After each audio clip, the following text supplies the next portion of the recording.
ഇല്ല, എനിക്ക് കഥ വായിക്കുമ്പോൾ രണ്ട് മുഖങ്ങൾ തെളിഞ്ഞു വന്നത് അങ്ങനെയാണല്ലോ നമ്മളൊരു കാസ്റ്റിങ്ങിലേക്ക് പോവുക. അതൊന്ന് ശ്യാംപ്രസാദും ഒന്ന് മഞ്ജുവായിരുന്നു. കഥ പറയാനോ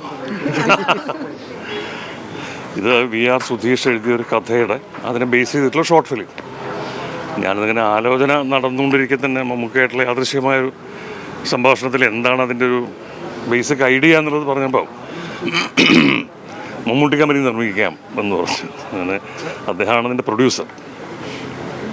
പിന്നെ അറിയാലോ, മഞ്ജു, ശ്യാമപ്രസാദ്, ഇവിടെ നിന്ന് വരാൻ കഴിയാത്ത അസീസിന് മാത്രമാണ്. അസീസിന് ഇങ്ങനെ 3 ആക്ടേഴ്സിനെ വെച്ചിട്ടുള്ള ഒരു 20 minutes ഡ്യൂറേഷനിലൊരു സിനിമ. ആരോ എന്നാണ് അതിൻ്റെ ടൈറ്റിൽ. അങ്ങനെ പൂർത്തിയായി. ഒരു 2.5 ദിവസത്തിൻ്റെ ഷൂട്ട് അത് കഴിഞ്ഞ് ഇനി അത് മമ്മൂക്കായുടെ ഒരു പ്ലാറ്റ്ഫോമിലൂടെ റിലീസ് ചെയ്യും. ഒരു തിയേറ്റർ റിലീസ് ഉദ്ദേശിച്ചിട്ടുള്ളതല്ല.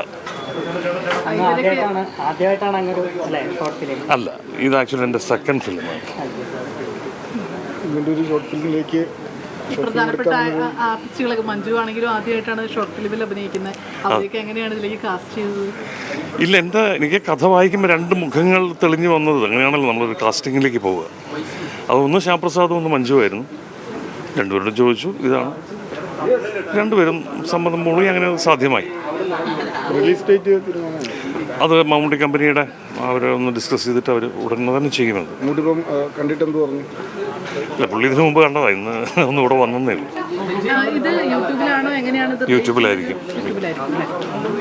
ഇപ്പോൾ രാവണപ്രഭു ഇറങ്ങിയിട്ട് വലിയ വിജയമായിരിക്കുകയാണ്. അപ്പോൾ എങ്ങനെ തോന്നുന്നു അതിൻ്റെ ഒരു സന്തോഷം? അല്ല, അതൊരു എന്താ പറയുക, അത് ഇറങ്ങുന്ന കാലത്ത് ജനിച്ചിട്ടില്ലാത്ത കുട്ടികളൊക്കെ തന്നെയാണ് സിനിമാ തിയേറ്ററിൽ വന്ന് ഡാൻസ് ചെയ്യുകയൊക്കെ ചെയ്തത്. അവരത് എൻജോയ് ചെയ്തു, അത്രയും. അപ്പോൾ എല്ലാവർക്കും നന്ദി. Thank you.